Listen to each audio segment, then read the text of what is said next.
ہم نے دیکھی ہیں آگے کیا ہوئی ہیں، لیکن کویشچن جو ہے وہ پنجاب کی گورننس پہ مڑ کے بار بار جو ہے وہ آ جاتا ہے۔ آپ کیا کہیں گے کہ جتنا ٹائم ہو گیا ہے اور آج جس طرح عثمان بزدار صاحب نے کہہ دیا کہ میں تو ابھی ٹریننگ میں ہوں، آپ کو لگتا ہے کہ مطلب ابھی تک یہ ٹریننگ چل سکے گی یا یہ ایکسپیریمنٹیشن جو ہے یہ جائز ہے؟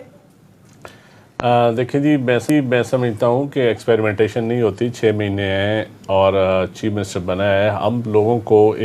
مجھے سمجھ نہیں آتی کہ میاں شہباز شریف کہ 10 سالہ دور سے آپ 4 مہینوں کا موازنہ کریں۔ اگر تو کسی کے خلاف کوئی سکینڈل ہے تو آپ کہہ سکتے ہیں، اگر آپ چیف منسٹر کا وہ پروٹوکول ہے، وہ ٹھاٹے ہیں، وہ خرچے ہیں جو ٹیکس پیئر منی سے کروڑوں روپے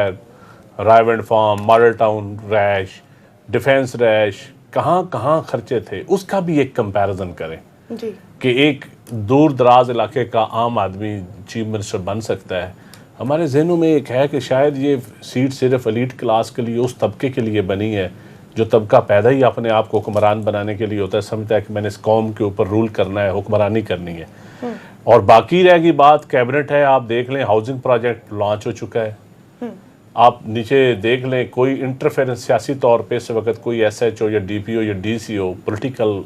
اپروچ سے نہیں لگ رہا، اس طرح نہیں ہو رہا جس طرح پرانے زمانے کو۔ پولیس مقابلوں کی بات کرتے ہیں، 800 پولیس مقابلے کیے ہیں شہباز شریف صاحب کے ادوار میں۔ آپ جوڈیشل رپورٹ پڑھیں، جوڈیشل انکوائریاں پڑھیں جو پولیس مقابلوں پہ ہوئی ہیں، ان لوگوں پہ ہوئی ہیں، ایسے ایسے لوگوں پہ۔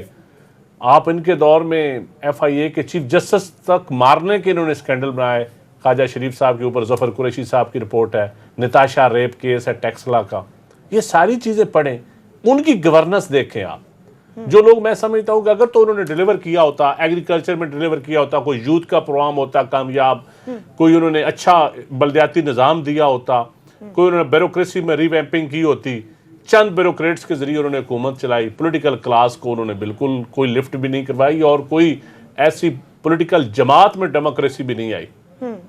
تو پھر میں سمجھتا کہ یقیناً ایک آئیڈیل پوزیشن تھی۔ اس آئیڈیل پوزیشن سے ہم عثمان بزدار صاحب تک آ جاتے اور ہم کہتے کہ نہیں بھئی عثمان بزدار، یہ جو پی ٹی آئی کی گورنمنٹ آئی ہے، اب اکیلے عثمان بزدار کیونکہ ایک عام آدمی ہے اور عام آدمی کے اوپر ایک انہوں نے ایک چڑھائی دوڑائی ہے، اور سہیوال کا واقعہ ہوا ہے، اس طرح ٹرانسفر جس طرح سزا دی گئی ہے ابتدائی 4 دنوں میں، تو مجھے بتا دیں آپ ایک ایک ادارہ لے لیں۔ اکاؤنٹیبلٹی کا پنجاب میں سب سے بڑا ادارہ اینٹی کرپشن کے ڈی جی ہیں حسین اصغر، میں چیلنج کرتا ہوں آج تک حسین اصغر جنہ کو اچھا افسر ڈی جی اینٹی کرپشن لگاؤ۔ آپ پولیس میں دیکھ لیں جو اجاز شاہ ہے جس کے اوپر ابتدائی ابھی ہم نے انکوائری رپورٹ دی ہے، میں چیلنج کرتا ہوں کوئی ایسا انکوائری افسر کو مجھے نکال کے دکھا دیں، آپ کو ایسا پولیس افسر اچھا دکھا دیں جو اس کی کریڈیبلٹی ہو۔ جتنے اچھے کام ہو رہے ہیں اس کے اوپر کوئی عثمان بزدار، بھائی آپ لوگ بھی تو دیکھیں برانڈرز روڈ سے اگر ہم شروع ہو جائیں